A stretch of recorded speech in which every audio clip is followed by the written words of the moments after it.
Hello dear students, in today's lecture we will discuss inverse Laplace transform of some elementary functions. So this is the first lecture of inverse Laplace transform. So let us start the inverse Laplace transform. Here is the definition.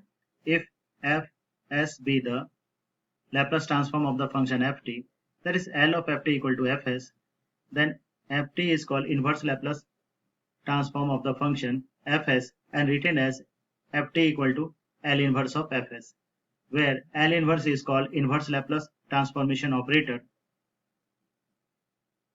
The second is null function.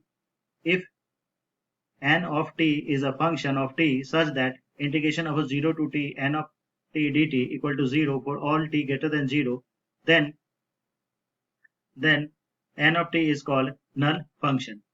Example, see here, ft equal to 1 when t equal to 1, minus 1 when t equal to 2, 0 otherwise is null function because the Laplace transform of this value equal to 0. Third is uniqueness, and uniqueness comes from Lorentz theorem. We know that L of nt equal to 0, therefore nt equal to L inverse of 0.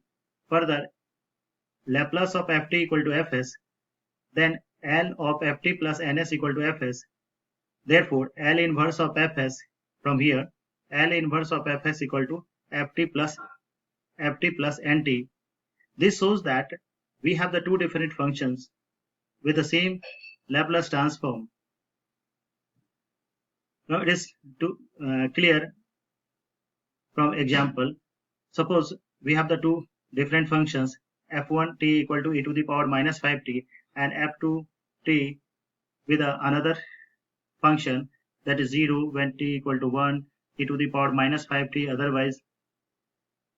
Then we can show the both function we have the same Laplace transform, that is 1 by s plus 5. Hence, the inverse Laplace transform of a function is unique if we do not allow null function. This is indicated is Lorentz theorem given below. Now Lorentz theorem. Let L of ft equal to fs, then ft be piecewise continuous for every finite interval 0 less than equal to t less than equal to n, and for exponential order for t greater than n, then inverse Laplace transform of fs is unique. So this is the statement of the Lorentz theorem as we have discussed and clear from example. Now inverse Laplace transform of some elementary function. Suppose Laplace of t to the power n equal to factorial n divided by s to the power n plus 1. See here, when we discuss about the Laplace transform, means t converted into the form of the result s. Now we have discussed about the inverse Laplace transform. So L inverse equal to 1 by s to the power n plus 1 equal to t to the power n divided by factorial n belongs to n. Means when we discuss about inverse Laplace transform, means the s function converted into the form of t. The second result is Laplace of t to the power alpha equal to gamma of alpha plus 1 divided by s to the power alpha plus 1, and L inverse of 1 by s to the power alpha plus 1 equal to t to the power alpha divided by gamma of alpha plus 1 if real of alpha equal to minus 1, when alpha may be real or complex. Now the third result is Laplace of L inverse of here my mistake, L inverse of e to the power at equal to 1 by s minus a.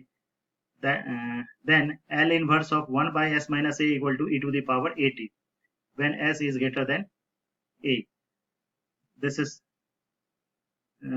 by mistake, this is the printing mistake. L inverse, not L inverse, it is L of e to the power at, means Laplace of e to the power at is 1 by s minus a. Then L inverse of 1 by s minus a equal to e to the power at when s is greater than a. Now the fourth one is Laplace of sine at is a divided by s square plus a squared. That implies L inverse of 1 by s square plus a squared is sine of at divided by a. Then Laplace of cos at is s divided by s square plus a square. That implies L inverse of 1 by s square plus a square equal to cos of at. Laplace of sine hyperbolic at is a divided by s square minus a square. Then L inverse of s divided by s square minus a square is sine hyperbolic at divided by a. Similarly, the cos hyperbolic of at, the Laplace of cos hyperbolic at is s divided by s square minus a square.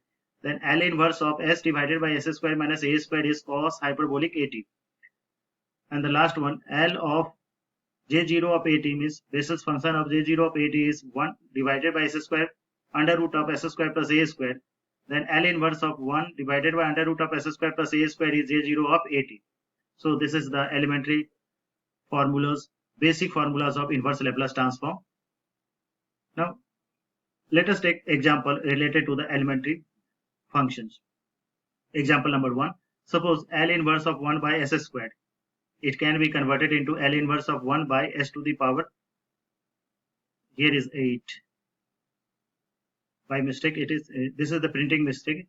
L inverse of, we have to evaluate L inverse of 1 by s to the power 8, and s to the power 8 converted into s to the power 7 plus 1, and by the result number 1, elementary formula of inverse Laplace transform, it becomes t to the power 7 divided by factorial 7, because the value of n is 7. Now the second example, L inverse of 1 by under root 5. Under root 5 can be not under root 5, it is under root s. Here is also typing mistake. L inverse of 1 by under root s.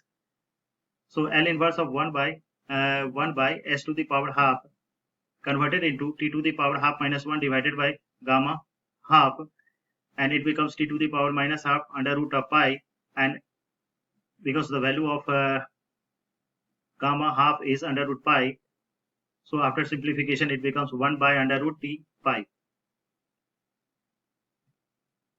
Now another example, L inverse of 1 divided by 3 to the power s minus 5. L inverse, it can be written as L inverse 1 by 3 to the power s minus 5 by 3.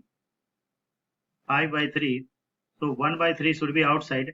L inverse of s to the power s minus 5 by 3, and it becomes 1 by 3 e to the power 5 by 3 of t. Now example number 4, L inverse of 3s minus 5 divided by s square minus 4.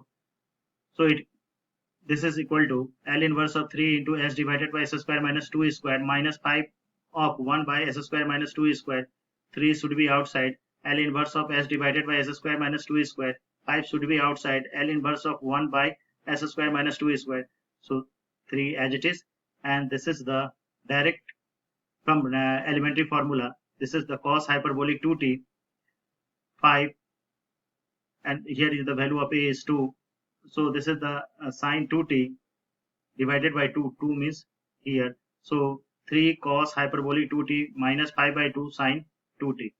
So this is the example of elementary formula of inverse Laplace transform. Thank you.